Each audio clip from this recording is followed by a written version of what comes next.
I think the Sichah is really the most important or groundbreaking Sichahs that Rebbe gave us. And it's a classic idea that there are other faiths, Christianity, Buddhism, to a certain extent.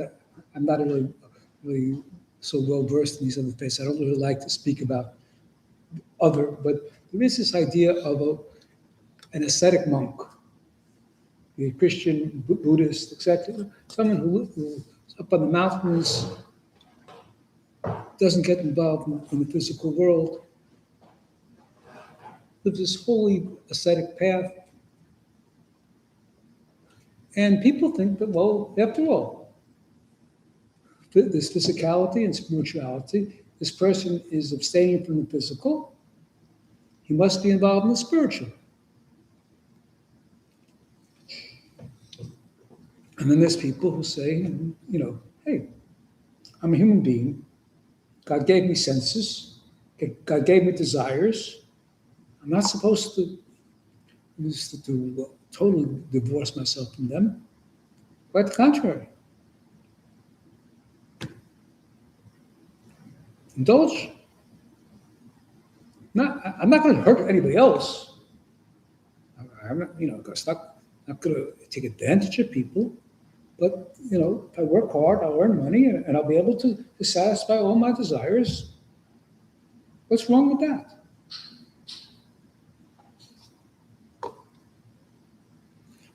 And Judaism says both those passages are somewhat wrong. The ascetic, quote, holy person is cutting himself off from the physical world. He's personally losing out, in the sense that he's got desires. He's a human being, and he's not. It's not that he's transcending himself. He's just holding himself back. As I started the story here, there was one tzaddik who says, telling his friend, I've now reached a very high level of holiness. Not all food tastes the same to me. And his friend tells him, yeah, I call that a high level of holiness? Is the only way you can control yourself is you have to kill your senses? I mean, on the contrary, God gave us these senses. He didn't give them to us not to use them. Simultaneously, I said, no one's going to tell you, after 120 years, I wish I had another piece of steak. I wish I had another dessert.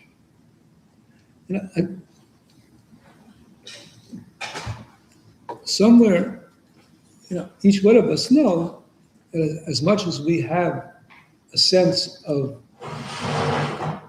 physical desire and physical pleasure, that really is not the purpose of our lives. We're living for something higher. So a lot of people kind of mix the two, half of this and half of that. There'll be times when I'm holy, and there are times when I'm a human being.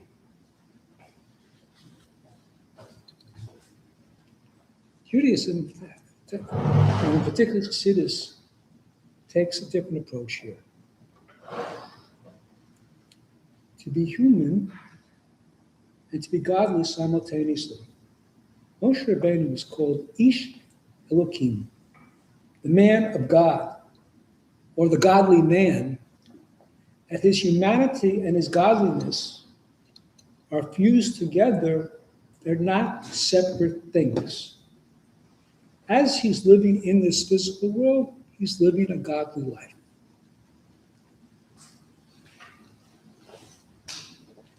And that's the point of this Sichah. Not that,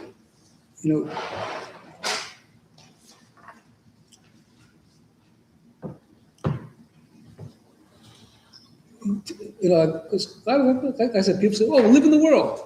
So if you live in the world, dress up, enjoy yourself, let yourself loose.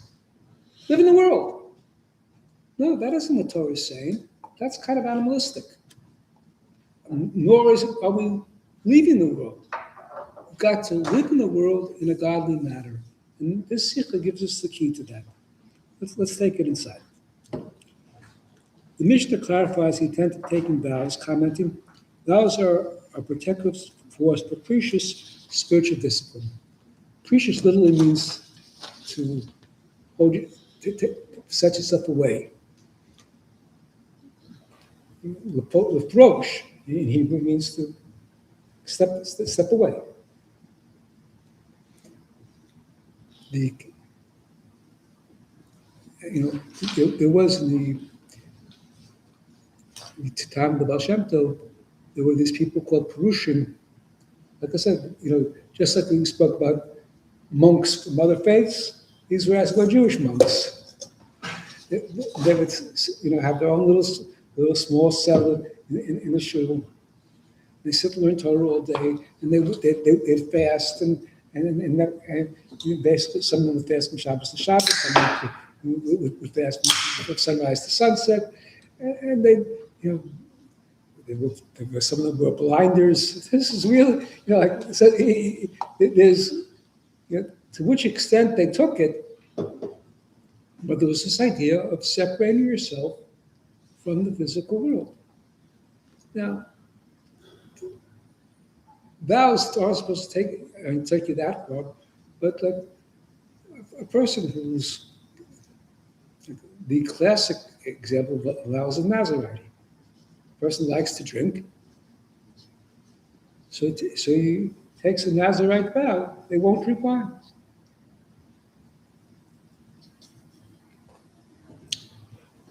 So refraining from involving the world, because they train a person, enable him to attain the statute of discipline, that you're not controlled by your desires. By taking vows to forbid us afraid of using or doing things without otherwise permitted, the person reaches the desired level of precious. You reach a level where you're in control of your senses. And, you ever see people who just can't stop from taking that extra piece of cake? I mean, each one of us has had that at probably one point or other in our lives.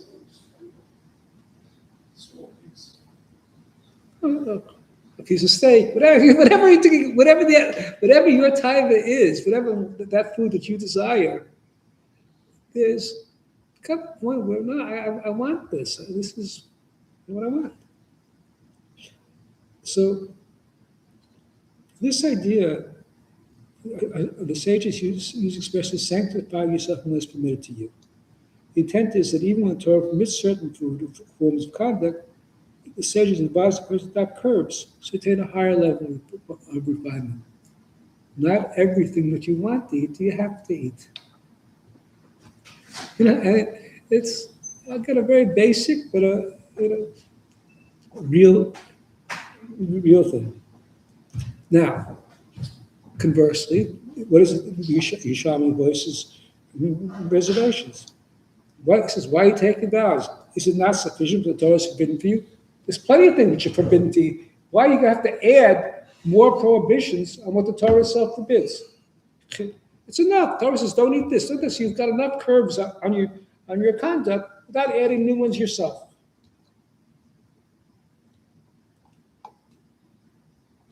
But who does the Yerushalmi ask to address this question to? Someone who conducts himself as he should, living up to his human potential, whose conduct reflects the verse, God made man upright. It's interesting. Human beings, the way they stand, they look straight. You can even lift your head up. An animal, his eyes look down. Sometimes an animal can look straight. Have you ever seen a cow look at the heavens? Doesn't happen. So the neck doesn't work that way. In other words, that's just the way it is. A human being looks straight, and can look up. He also look down, but his natural tendency is to look straight. He can look up. An animal looks down. What's the nature of animal desires is downward to the physical, to the earthly. Nature of human being is, I'm in control. I see things straight. And I can also look upward. Yes, you can also look downward, but you have free choice. But the nature of human being is God made man upright. Look straight. So such a person doesn't need extra control, extra curbs. What people like you and me, like me at least, we get carried away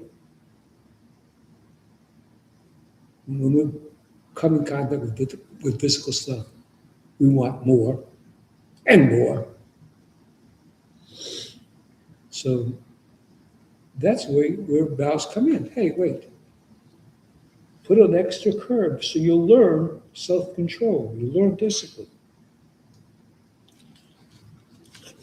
A person who's on the level where he is already disciplined, he must not practice such restraint. He's obligated to involve himself with and thus elevate entities lower than himself, animals, plants, and inanimate matter, by using them for a spiritual purpose. Here the Rebbe is adding a whole different dimension. But forget about yourself. God put you in this world to change the world. So if you're refraining from involving yourself with the physical entities, you're holy. You may be personally on this high spiritual plane or not, or whatever, but you may be personally removed from physical desire, but you're not doing what God wanted. God wanted you to engage with physical entities, involve yourself with them, use them for divine purpose. That's what he created you and them for. He didn't create us in a spiritual Gan Eden where we're all, he gave us a body because he wants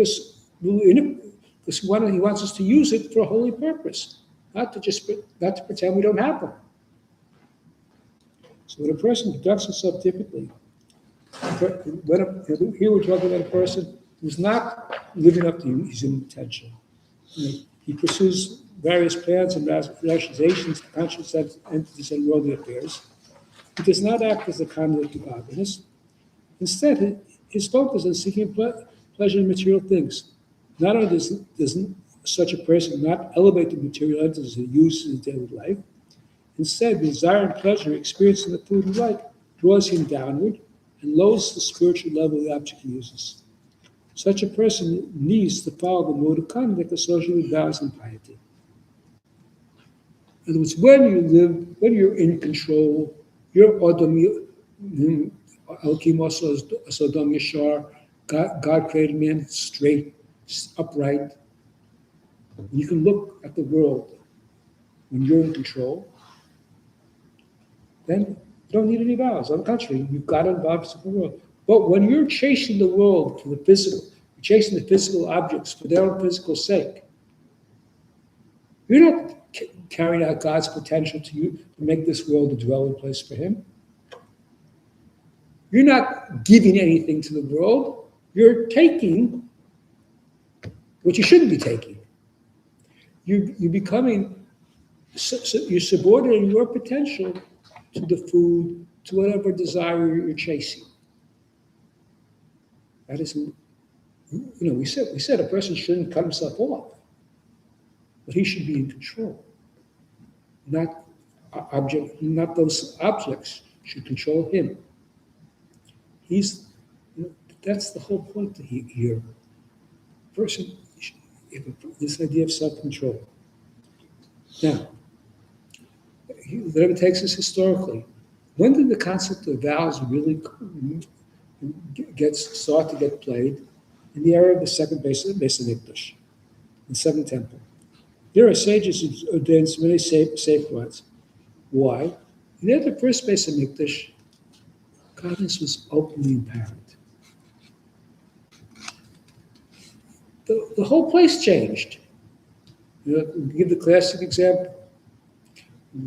You went to the base of Mikdash, you went to the temple. The Holy of Holies was 20 cubits. It's by 20 cubits. The ark itself was 2.5 cubits by 1 cubit. And there were 10 cubits to the ark, 10 cubits from the ark. Those 2.5 cubits, where were they? They weren't there. In other words, so people saw that. They saw 10 miracles.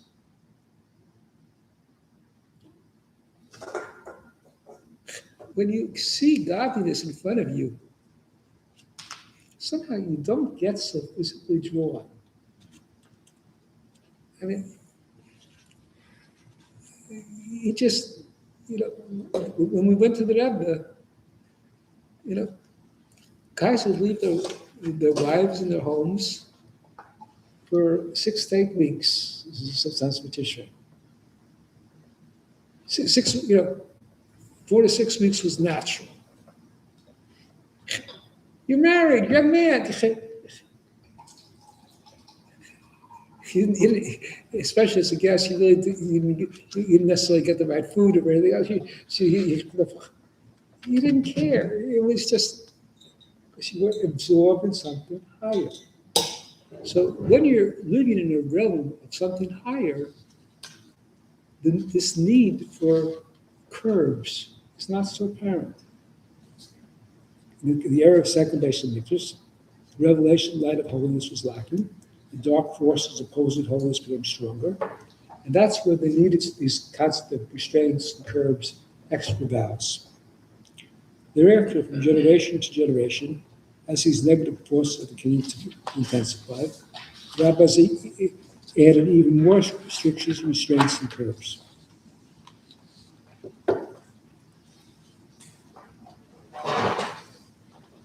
And this is the story of the world at large. It's also the story of every individual. There are times when godliness shines within our lives. Each person has those times, those moments. Yeah, it's a whole different feeling. And if you had the right moment in yeshiva, those are the right moments. Some of those moments in yeshiva weren't always so great. But if you had the right moment in yeshiva, or the right teacher, or kind of whatever it is, each person has had the right rabbi of a shul. God shines. And then it's a different framework. And then you don't fear about the idea of becoming so involved with worldly matters. It's not so powerful. Because the world doesn't conceal godliness. On the contrary, the world reveals godliness. In those days when everything's just going well, you say, on the contrary, it's if the world itself proclaims, lift up your eyes and see who created this. You look at the world outside, sometimes it's wow, I'm living in God's world. And so at that point, you don't need a curve. Quite the contrary.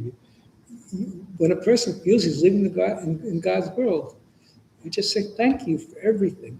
You're constantly saying, thank you, God, Hashem, for the pleasant, for the special world you gave me. But then there are times of darkness.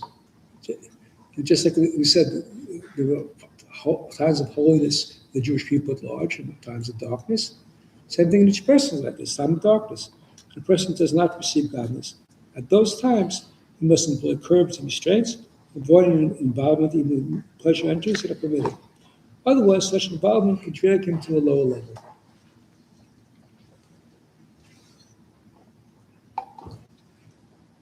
Okay, I was going to take this idea, bring it a little bit further, to the next little bit. A light and a shield.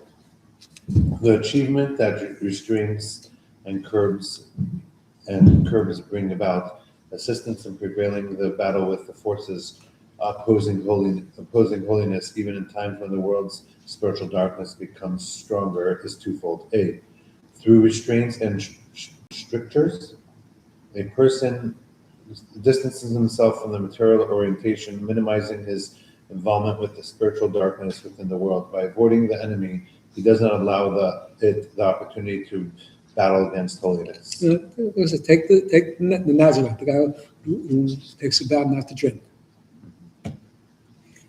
Can't get into trouble. He's not going to get drunk, yeah, okay. So, like, he's missing out on certain things. So, Gemara says he has to bring a sin offering, not taking the pleasure of the world. But he's not going to get drunk. He's going to be in control. That's one thing. But there's another thing here. The restraints and strictures draw down a higher godly light, and this empowers the forces of holiness. Similar to this idea of low, that the no is higher than yes. And each one of us can feel it in our own lives. When you hold yourself back, how are you doing that? Something inside of you that restrained. Abraham Gibor, Kovish and Sichah, who's a powerful person. The person you conquer gates of the world. Why? What's the power there? He used the word Gibor. In Hebrew, there's several words for strength. It's chozek, strength. Gibor may not be so strong. Gibor is a person who draws upon inner energy. I translate it as valiant. In other words, the guy who, when there's a challenge, he overcomes the challenge. Why does he he just summons up the inner force. That's the force of the low, of the self-control.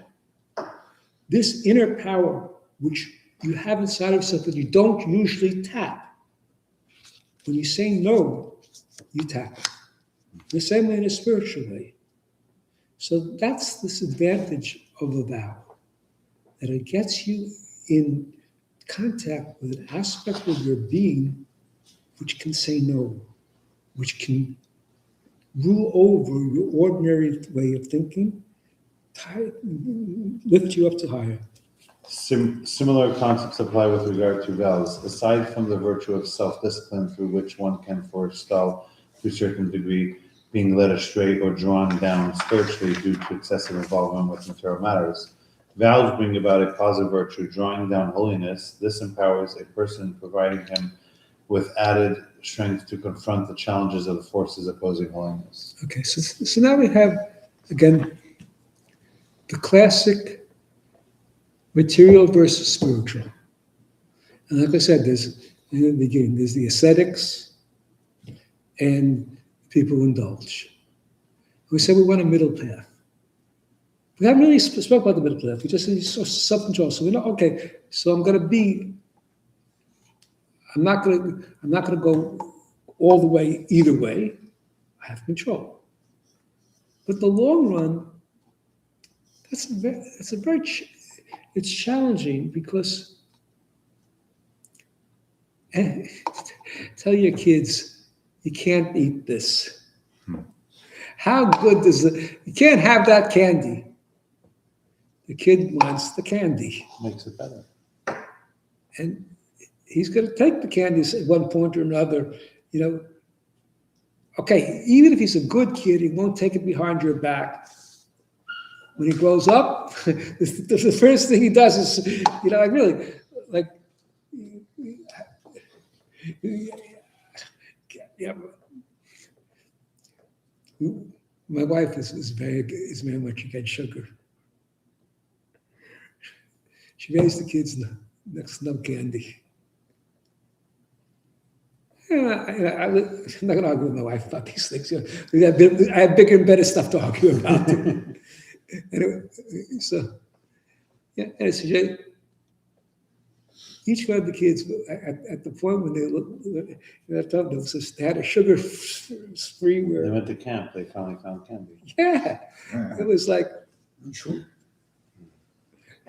They went to So you have to get into something besides the saying no.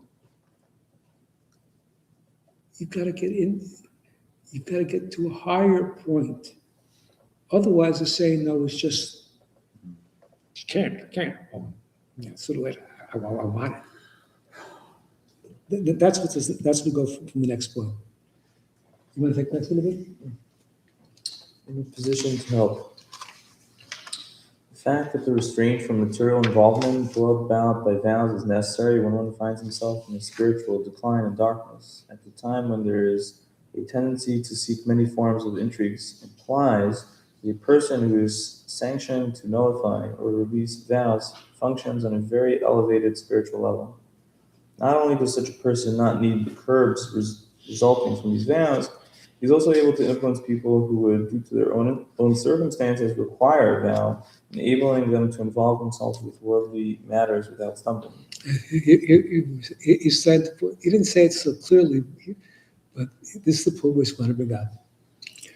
The Torah says, "Chacham matir neder." A wise man can release a person from his vow. Now, what is he saying here? Well, it means that, you took a vow, you go to a wise man, and you're off. So wait, so what did the wise man do? So now he left you just in a mind frame of indulgence? That's what the Rebbe is saying here.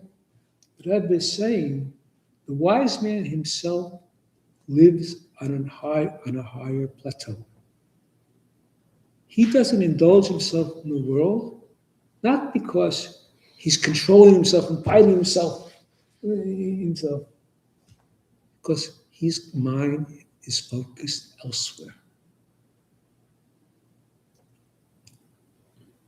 The Gemara speaks about a person who sees two stories at one time. He's able to see the top story and the bottom story. A person who lives with the spiritual and material consciousness simultaneously. So, when the Alter Rebbe, as he passed away, he said, "I don't see the ceiling. All I see is these spiritual, divine life force was keeping those beams in existence." Now, and he said that at the time of his passing. I'm not saying that tzaddik is living that way 24/7, but the point of a tzaddik is that he is not controlled by his desire, because he doesn't focus on desire. He looks at the world not for its physical presence, but for the God energy that's there. Everything a classic story of the Rebbe, 90-year-old, the Rebbe was giving out dawahs basically to his last day, to the last day before the stroke, just literally the day before the stroke. When the Rebbe was 90, a lady she was 80, decided she was going to wait on the line. She wasn't going to, no, they would give older people a chance to skip the line, but she felt, who am I to be, more than anybody else? So she waited in the line. She stood for an hour and a half plus. She comes in front of the Rebbe, and when you reach 80s, you get a little bit cheeky. She goes, "Rebbe, I don't understand you. I've been waiting on the line, in this line for an hour and a half, and I'm falling off my feet. I don't have enough energy more. You're older than I am, and you're giving. Not only are you standing, you're giving out dawahs. You're interacting with people. You're putting yourself into them, and you have all this energy. You look so fresh. How do you do it?" The Rebbe smiles at her and says, "Well, when you're looking at diamonds, you don't get tired." What is he saying? He was looking at people. Now, a lot of the people who came to Rebbe did not have their diamond face on. I mean, on the contrary, firstly, I'd often go to the Rebbe when I needed a pickup. When I had whatever troubles I was dealing with.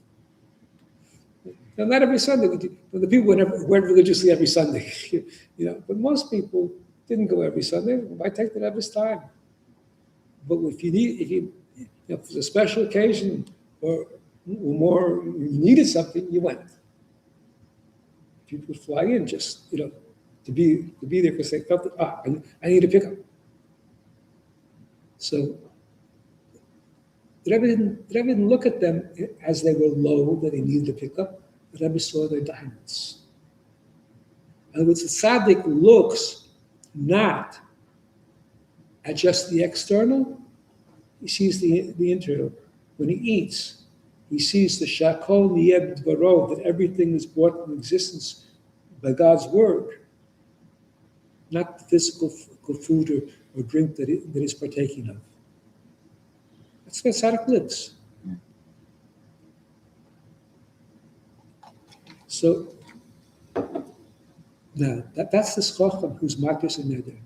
What the Rebbe is saying here is that not only does he live at this level himself, he can impart that consciousness to others. He can help others also attain this level. In other words, when you're at that level, you're not fighting anymore.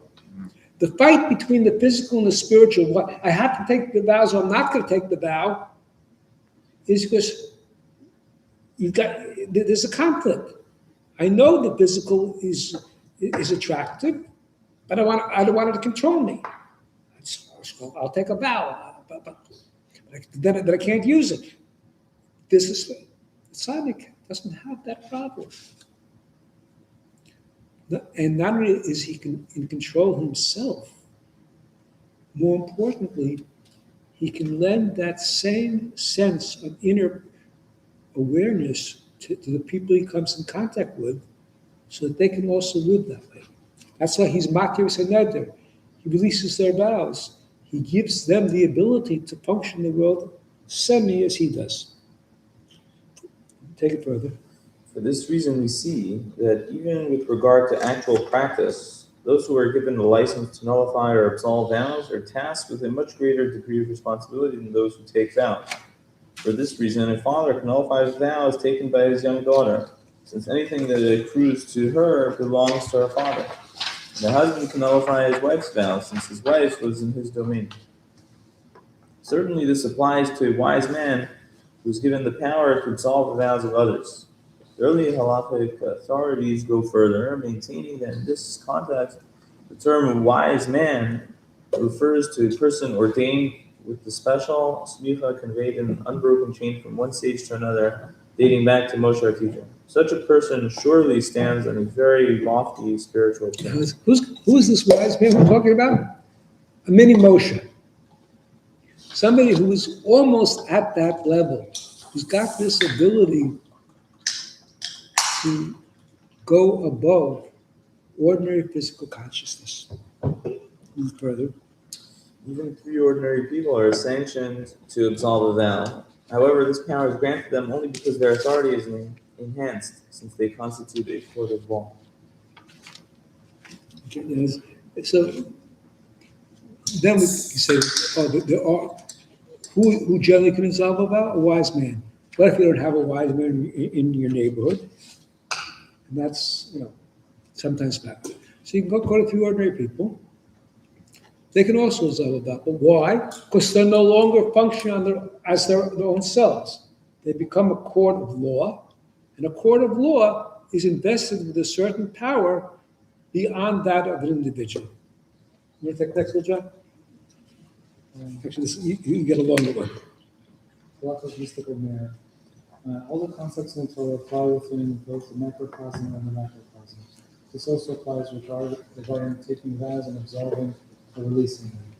Generally, you can see the person taking the vow and the one nullifying or absolving it as two different individuals, as explained above in section 3. That's usually the way we explain it. There's people who take the vow, and then the chacham who releases the vow. However, there are parallels to these two personages within every single individual. Everyone possesses the spiritual potential for two different modes of divine service. There is one level of the soul where taking vows is a necessity, and a loftier level which requires that vows be absolved and released. And so this is where the Rebbe, I think, the key of the whole Sichah. that within ourselves, there's a Rebbe. We're not talking about the Rebbe, but each one of us has a miniature Rebbe mentality within our own being. That's the key here. One level where we need vows. As I don't have to tell you about the level which we need vows. In Tanya, there's chapter 9 of Tanya speaks about the battle between Nefesh Elokis, the godly soul, and Nefesh Bahamis, the animal soul. And it spends a whole chapter, page and a half, speaking about what the godly soul wants. And at the end of the chapter it says, and the animal soul wants the very opposite. Just one line. This is so. Why does it elaborate the animal soul? We don't have to elaborate that. We all know it very well. So this idea that the level of soul taking vows is something we all know. But there's a loftier level that requires that the vows be absolved and released. We have in each side of ourselves that tzaddik, chacham potential, which we can be that Rebbe type individual himself. Take it further. As stated in Kabbalah and cited and explained in Hasidus, these two levels refer to the two faculties of Chokhmah and Bina within the soul. The approach of Bina necessitates vows and safeguards, while the approach of Chokhmah allows the absolution of vows. The difference between Bina and Chokhmah, literally understanding and wisdom, can be explained as follows. Bina is identified with rational intellect, while Chokhmah transcends it, manifesting itself in victory, self-mortification. This is really like, we have to summarize it very shortly here, but in Chassidus it's explained at length. What's the difference between Chokhmah and Bina? Bina is connected to the word binyan, building. It's understanding the concept, fleshing it out, getting all the details, its breadth, length, depth. How does it work? How does it compare to other ideas I know? Making it part of yourself.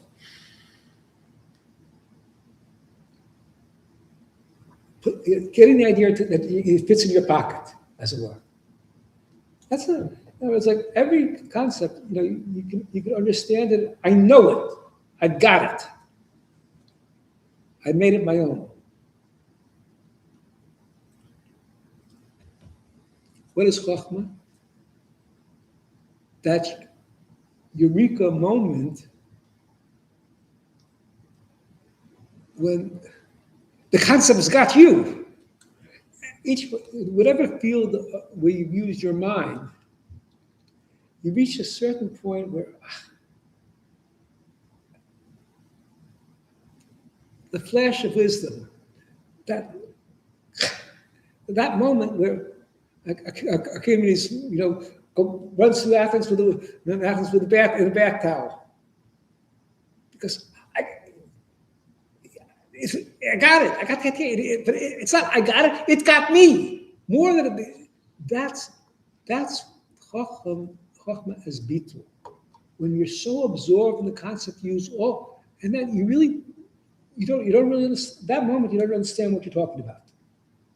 You have the idea and you don't have the idea. Yeah, I got that. You can't put. Bina is what I put my hands on. It's in my pocket. I can explain it to you. I can write a book about it. But you can't write the book. But it's much higher than the book. It's that gem of the idea, the germ of the idea, the fundamental point, and that's what's called bitul, because it's taking you out of yourself. Bina, you feel good about the idea, you got it, you feel good about yourself. I remember we went sitting with Brendan, and Rebbe explained the whole concept of Achdus Hashem, God's oneness, in a way which was just amazing. You all had a tremendous ability to explain, and it was. So afterwards, he turned to one of the guys at the frame and says, "No, you understand the oneness? You understand what it says? Yeah, I know you did a great job. I understand it. Tell me, do you feel more yesh or more bitul? Do you feel more of yourself or less of yourself? Now, the other service, you're learning about the oneness of God, that the whole world is godliness, not you. You should be less of yourself. But you were learning that. He was explained so thoroughly that you understood exactly what was. You felt much more of yourself, because that's what Bina is. Bina is this, I've got it. And I've got it leaves you with a sense of satisfaction. Chokhmah, and then it takes you out of yourself. That's what we said. It's this, again, that eureka moment where you're God, you're not there. Okay, so take it further here. The human mind is finite and has its limits. There is a certain point up to which reason can reach. Past that point, intellectual understanding can no longer grasp or comprehend what lies beyond. This is why, regarding matters that are above our intellectual reach, our sages commented, "You have no permission to probe concerning." The implication is that we may not contemplate these matters without reason. Since these matters transcend our minds, there is a possibility that our rational minds may err and misconstrue the truth. In that vein, the prophets warn against those who are wise to do evil, highlighting how intellect can lead one astray. Accordingly, precious spiritual discipline, which limits the reliance on intellect, is necessary. Therefore, vows should be taken. The underlying concept is that since Bina allows for a conception of self, there is a need for checks and discipline. When you operate from the point of view of Bina, I understand that. I want to comprehend the concept fully. So it's about you. It's about you. And I don't understand this. You start to rationalize and try to put it in your own terms. And to the point even we're going to be misconstrue the idea. That's where you need. So Bina requires, no wait, just say, I can't. This is beyond me from time to time. Put the checks. The contrast. By contrast, when operating from the approach of Chokhmah, there is no concern that one will stumble, but the bitul of Chokhmah involves utter self-transcendence. The person steps above his own identity. A comparable level of bitul is experienced in the Shemona Esrei prayer, when one stands before God like a servant before his master, without any consciousness of self. Indeed, the servant is considered no more than an extension of his master, for which reason whatever is acquired by a servant is acquired by his master. Moreover, the bitul which characterizes Chokhmah empowers one's wisdom as well, ensuring that it functions as it should. As mentioned previously, the wise man, Chacham, has a prerogative to observe a law, assisting a person who otherwise would require the restraint engendered by vows. In a similar way, the bitul of Chokhmah, described with the analogies of both a father and a husband, empowers the functioning of Bina, described with the analogies of a young dog and wife. So, like we saw before, Chokhmah Matir Saneder, the wise man, not only does he have this respect of himself, he's able to help somebody else. So within our own selves also, when you have the guiding light of Chokhmah, then your understanding, yourself, your human rational mind also works differently.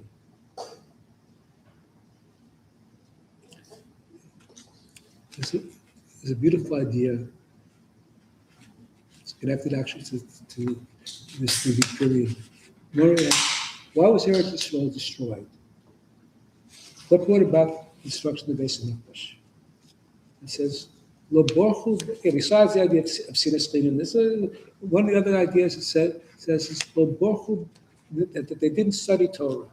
That the Jewish people forsook the Torah. So the sages asked, wait a second, what are we going to forsook the Torah? They were sages. There were sages all over the land. Lo borchu b'Torah tchila. They didn't recite the blessing before the Torah. In other words, they took Torah as intellect. What's the idea of saying the blessing before Torah? Please, this is godly wisdom. That's not mine. Put the Chacham dimension into the Torah. And then the Bina dimension of the Torah becomes of a totally different nature. That's the point we're moving out here. You want to take next a little bit? Okay. You want to take? Who may taste the fruits of the world? The need for seeking precious through vows arises not only because indulgence in permitted things may lead one to stumble into transgression, but because the indulgence in permitted entities itself is undesirable. As a person becomes engrossed in worldly matters, he begins to consider the world significant, an approach that runs contrary to the perception that there is nothing other than God. I should put it. Person who just lives a physical life. You mean like this is your business.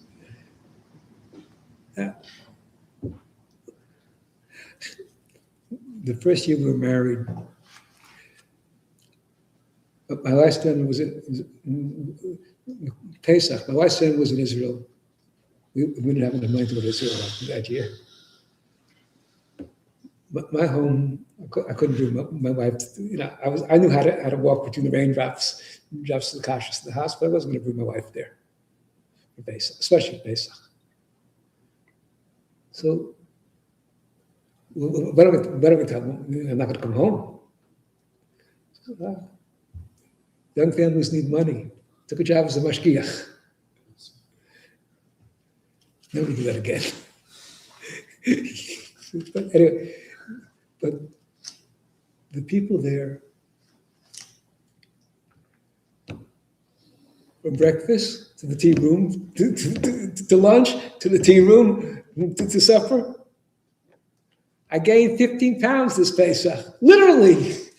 The guy said, "They're going to roll me out of here." They had to. I mean, there's a certain, no. The world really isn't about food or other forms of indulgence. That isn't why God created man. Yeah, we spoke about we don't want to be aesthetic. But no. When a person becomes engrossed in physical matters, it can really absorb you, and that's just what your life becomes. Take it further. From this, it is possible to understand that the virtue of chachma, which allows for the absolution of vows, enables a person to avoid that difficulty. Not only does the bittul of chachma cause a person to view a prohibited matter as out of the question, but furthermore, it endows him with a different and loftier perspective regarding the physical entities with which he will become involved, enabling him to appreciate the godliness they contain. He just gave us the key. What does Chokhmah do? Besides giving you this ability of control, much more than that, you realize what I'm doing. What is it? What am I saying? A bracha b'shakol? So a person who operates from the perspective of Chokhmah, I'm not saying he's going to become a spiritual person who's going to see. That's the Rebbe saw on his deathbed. No, but he knows. He functions in the world differently because his mind has changed to the point where he doesn't view the world as simply a physical place. He looks at things. He sees the diamond, not the outer form. That's the chachma. To explain, take it further. To explain, as mentioned previously, chachma and bina are described by the analogy of a father and a mother because they generate the birth of the emotional attributes. Bina is considered the mother, i.e. a closer source of the emotive attributes. The supernal emotive attributes are the source for the creation of the world. As such, there is a closer connection between our world and Bina, and from the perspective of Bina, the entities in this world possess a certain measure of significance. This is a Kabbalist concept. Everyone who's done the bar mitzvah mimer, is into it. But from the point of view, the physical, our world, the physical world has to do with God wants the world for certain purposes. His emotions are involved, as it were. Then there's cosmos, which is above that. Or in a personal life. When a person feels himself, then he's into, he starts to look around him. When he goes above that, he goes deeper. So Bina is that aspect of the mother taking care of the kids. She's involved with them and enmeshed in them. That's the aspect of being involved in the world. By contrast, Chochmah is described as the father of the emotive attributes, and like a father, is further removed from them, and even more so from the worlds which come into being as a result of them. As such, the world is of no consequence at this level. One does not attribute any importance to it. On the contrary, Chochmah is permeated by the perception that there is nothing other than him.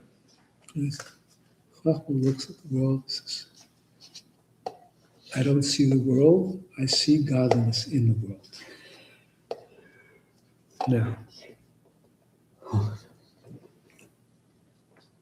if from the point of view of Bina, the world is important. So if the world is important, what's going to happen? You're going to be drawn to it. It's going to take control. So let's take that further. Since Bina grants the entities in this world a certain measure of significance, restraint and withdrawal from worldly matters becomes necessary, for involvement in worldly concerns might create a separation between a person and godliness. When a person wants worldliness, he wants worldliness, and by definition, his mind is somewhat separated from godliness. However, this is not true. This is not true with regard to Chochmah, a rung on which worldly matters hold no significance. Since the world is of no consequence for those who function at this level, it becomes possible for them to be involved with worldly concerns without fear of becoming separated from God. We had this before sometimes. Give the class example.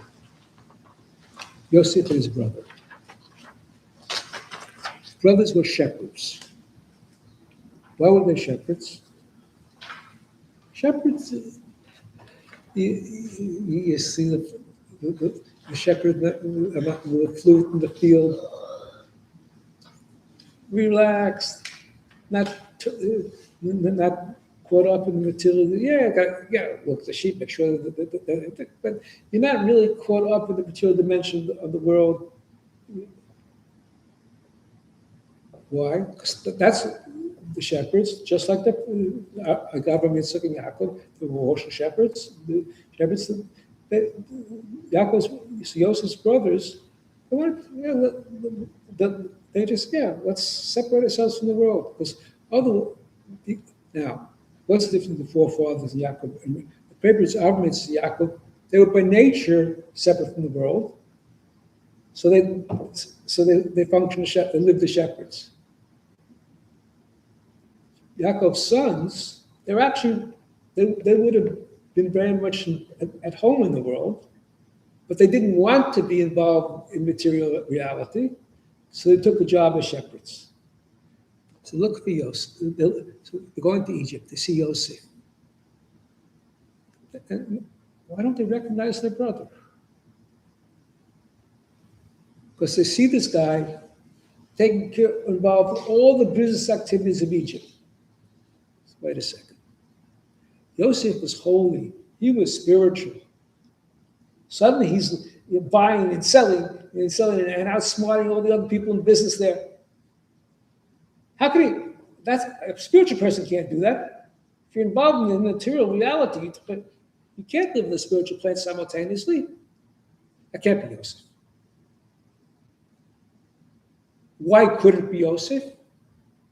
Precisely because his spiritual level is higher than them. They couldn't see the fusion of the material and the spiritual. He did. He saw that the physical and the material are one thing. So this gives us the three levels here. This is the point of this is the first part of the Sichah. We're basically going to stop here a little bit. I'll take the second half in 2 minutes.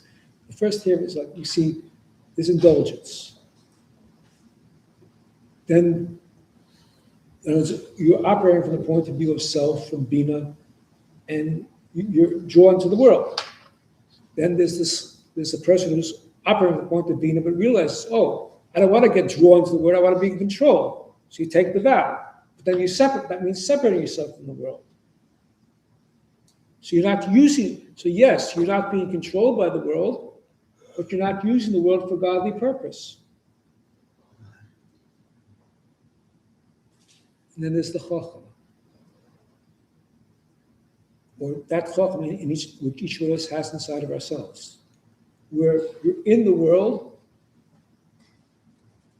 but you're not looking at the world from the world's perspective, you're seeing the godliness in the world. And that's the high level of the Chacham. That's what the Chacham can do to take a person beyond himself. The second part of the Sichah, it's powerful, but I'll take it in 2 seconds. We have Av. The month is coming up right now. It's a month of tragedy, national calamity, month of mourning. Then it's called Menachem Av. What is Menachem Av? Comfort. Well, but comfort is it's just, when a person, Chas v'Shalom, suffers a veilus, suffers mourning, when the period of mourning ends, you finish the 7 days, or Shloshim, you're not supposed to go and say and give the person consolation anymore. You have to, I'm not saying, but you have to. The official idea, halachically, you're not supposed to. Why? Because you can reawaken the wound. He's past it. So let him be past it. You don't want to reopen the pain. Menachem Av is the one who Hashem is comforting us for the loss. On the other hand, that very comfort is itself involved with the loss. Then there's Av, which is higher than Menachem, the Father. Father, we also identify with Chachma. You start to look at the redemption. You look at the Chorban, the destruction, as a phase leading to redemption. So yeah, it happened. But you don't see it as an entity in its own right. You see it as leading to the ultimate purpose. And that takes you above consolation. Consolation, you feel the pain. And then there's no pain anymore, because I see that it's all part of a master plan that's bigger than ourselves. It's the same idea of the 3 phases, where lower than the world, in dealing with the world and semi in control, but still feeling the pain of still the attraction to worldliness, and then standing above it, seeing the ultimate purpose, the ruchnius motivating existence. Yeah.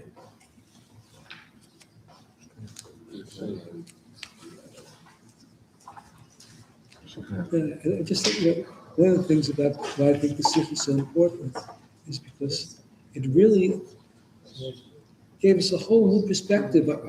In previous generations, a chassid was we're told to be withdrawn.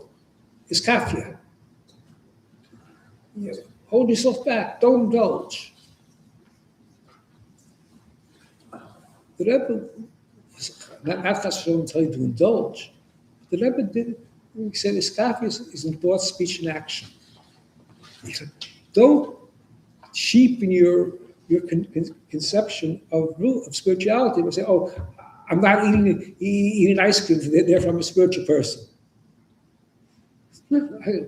That That not eating ice cream doesn't make you spiritual. Not saying it's a spiritual person eats ice cream either, but why not? You know, there's this idea of learning how to live in the world, not refrain from life in the world, is the unique perspective that the Rebbe gave us.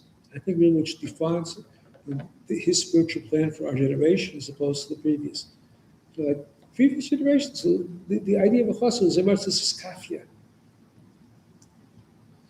One of my friends says, I hate Reb Nissen. Reb Nissen was the mashpia in France who emphasized anti-skafia very much. What do you understand? My father learned under Reb Nissen. My father won't go out to have the pizza or ice cream with me. He can't. It's just like out of his. He can't. I just can't do that. I hate this. No, I'm not gonna. Yeah. But that was the chassid of the previous generation. It taught, and the Rebbe said, yeah, that was an important formative stage. But today it's different. On the contrary, God gave us, that's the whole mimer. Last mimer that I gave out. He spoke of what is in the soil of our generation, not fighting against the people trying to crush us, but hey, Haman's house was given to Esther, all the wealth of Persia. Mordechai was Mishnah Lamelech, and even so, to seek Mashiach. I said, this is the only thing that you're really looking for. So that's our generation, to have it and to use it, to see it only as a means to bring Mashiach.